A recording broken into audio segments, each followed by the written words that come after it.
You know, one of the questions that I get very frequently is, Michael, what's your favorite drill?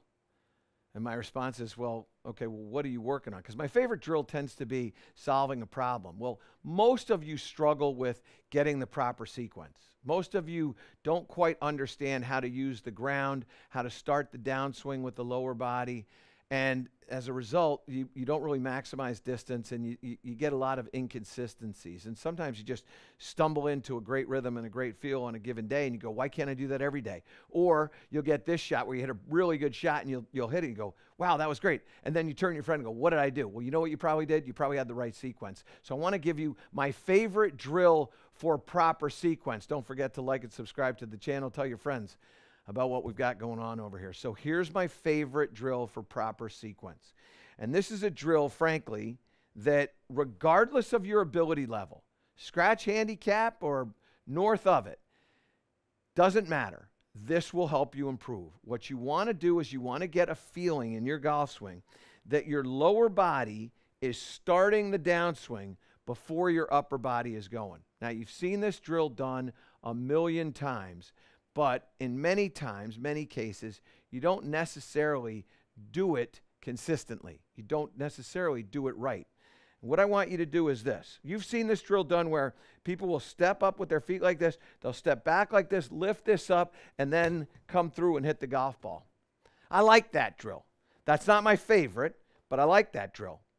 But my favorite is what I want to do is I want to take the club and put it into a backswing with my feet where they are. So we put it into a backswing. And then when I get the club parallel to the ground, I'm going to stride and go forward. Now, the reason why I like this drill is you're not really changing your footprint, and you're not necessarily making a less than swing, although it would kind of feel like that, and it almost feels like a golf swing. So you go like this, my 6-iron, and you go back like this. When the club gets about waist high, you stride. The club is still, both the club going that way and my foot going that way. Those two things are going that way. But what will happen is now my upper body will continue to be going that way, but my lower body will start going that way. So you go like this. And you'll start to feel a real lag in this. You don't have to rush it. And then all of a sudden what you start to get is you start to get a real nice transition through the strike. That was excellent, obviously right at my target, but that was excellent, right? And the reason why I like this is because it's actually not that hard to do, but it's noticeably different than what you do in your golf swing. Because what you're tending to do in your golf swing, particularly when you're not swinging well, is you get up here to the top and then you start with the club head and the arms and the hands, and they all start going to motion, and then you're kind of chasing it out with your body and your lower body. So it's going like this, and you kind of chase it out with your upper body and your lower body. I want your lower body to lead everything. And so this idea of this drill, where when you get to here, you start striding with that left foot. Now, it's just a little stutter step. It's not a big step like this. It's just a little step. It's probably a half a footprint. It's not a lot. Here and there. And the other thing that you're going to start to feel when you do that is through the shot and after the strike, you're going to feel how light your trail leg is going to get. Your trail foot is going to get.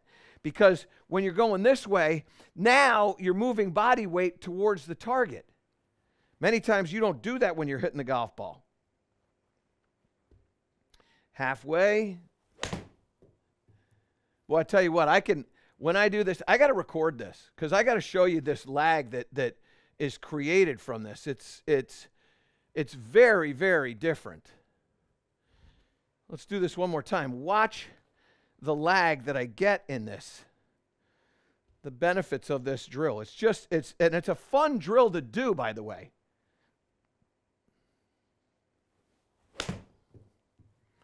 Watch how soft my wrists are and how the club kind of lags. So Now you can see the club is about parallel to the ground, and I'm about to take a step there. There's the step. Now it's going forward. Now the club and the foot are going forward, and now I start to go down through. Now watch the angle between the forearm and the club shaft. See it drop down right there? So that actually decreased from there to there. That decreased a lot. So the first one was like that, about 90 degrees. And then when I got to here, it's obviously less than that, 90 degrees. And even then, right here, look at this one. So that is there and there. That's definitely less than 90 degrees. You can see that. Like that arm right here, my arm, let's change colors here so that it doesn't look like there's a whole lot of drawing going on. That arm right there is about parallel to the ground. 90 degrees would be right up the wall here.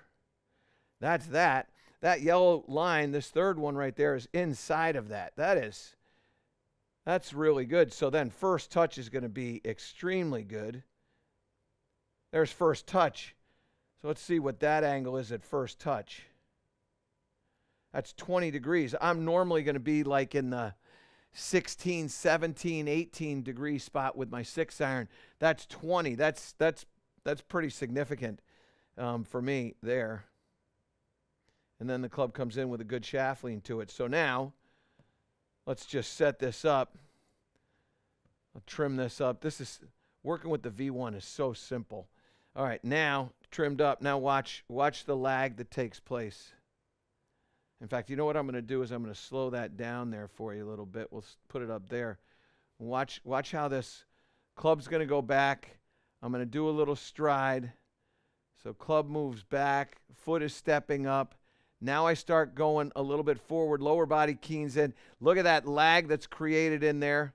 And look at how my weight distribution now, my head, I go straight down from my head and it's right over my lead foot. So my weight distribution moved forward on that one. Fantastic. I'm telling you, you cannot do this drill enough.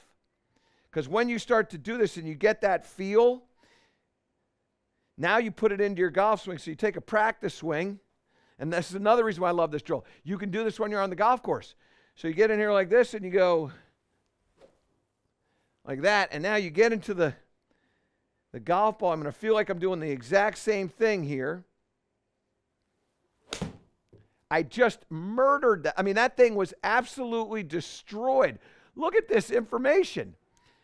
I mean, this is 120 ball speed. I didn't feel like I swung that hard. But because my sequence was so much better, all of a sudden, club head speed jumps up to 86. That's a lot higher than normal. 120 ball speed, that thing's 180 in the air at 95 feet. And the launch is still at 17 and 9. So it's like 18 degrees.